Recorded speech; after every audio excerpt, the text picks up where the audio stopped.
साथी यहाँ खड़े हैं और हमारे सोनम वांगचुक जी, दीपके जी और तमाम छात्र लीडर और छात्र जो ये संघर्ष कर रहे हैं, अगर इनके सहयोग में मेरा एक शब्द का भी योगदान है तो मैं समझूंगा कि मेरे जीवन का एक हिस्सा इस लड़ाई में मैंने भी लगाया है।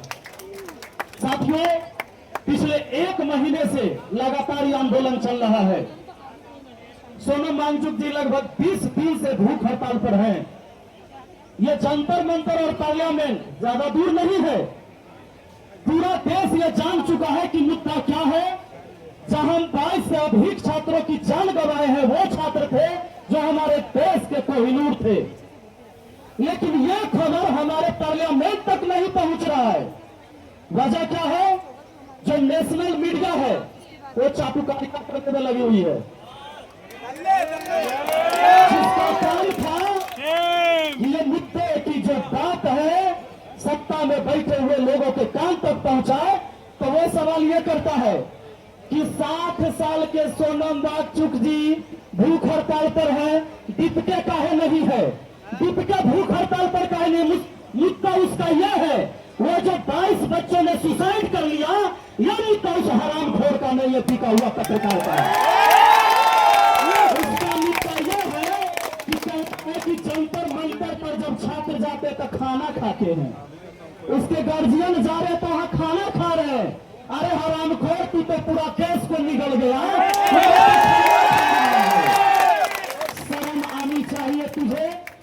मैंने ऐसे दलाल, ऐसे पत्रकार पहले नहीं देखा था।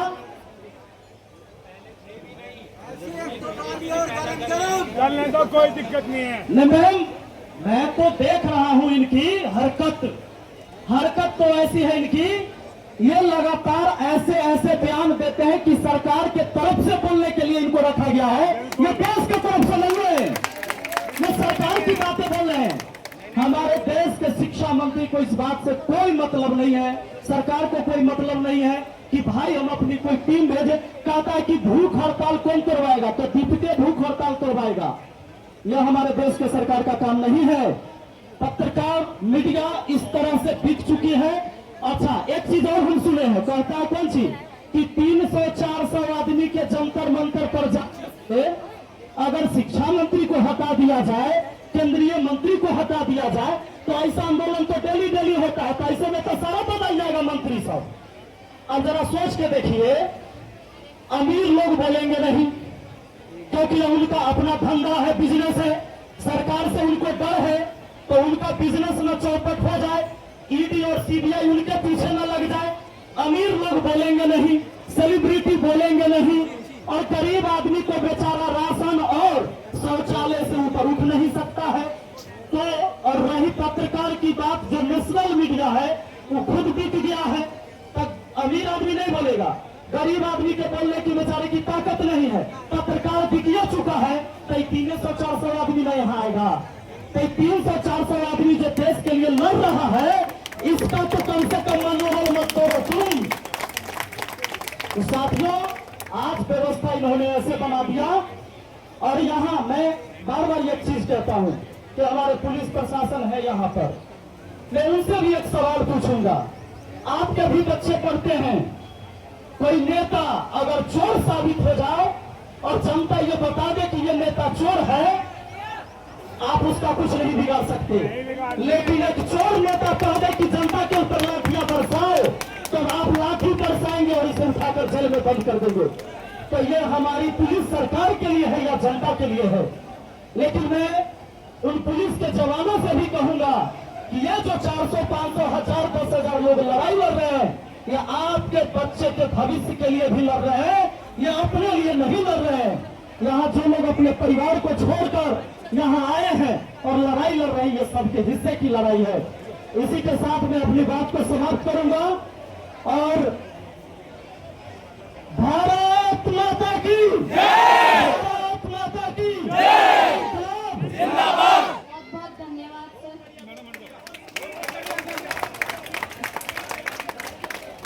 मैडम, अरे सर की तरफ किसी ने आंख उठा के भी देखा तो हम उसकी आंखें निकाल देंगे। भारत माता की जय।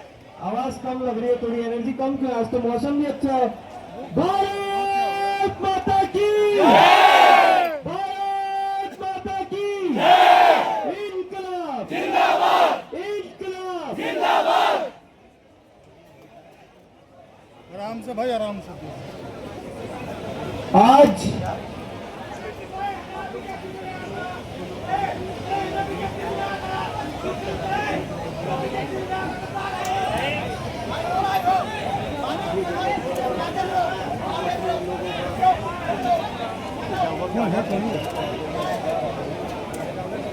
ये हरियाणा का मिनिस्टर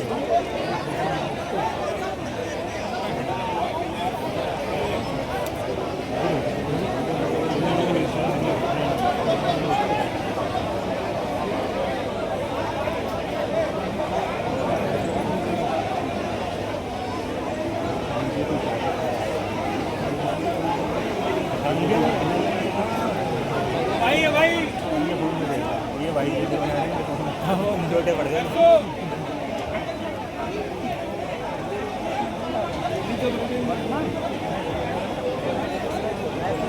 नीचे ले लो।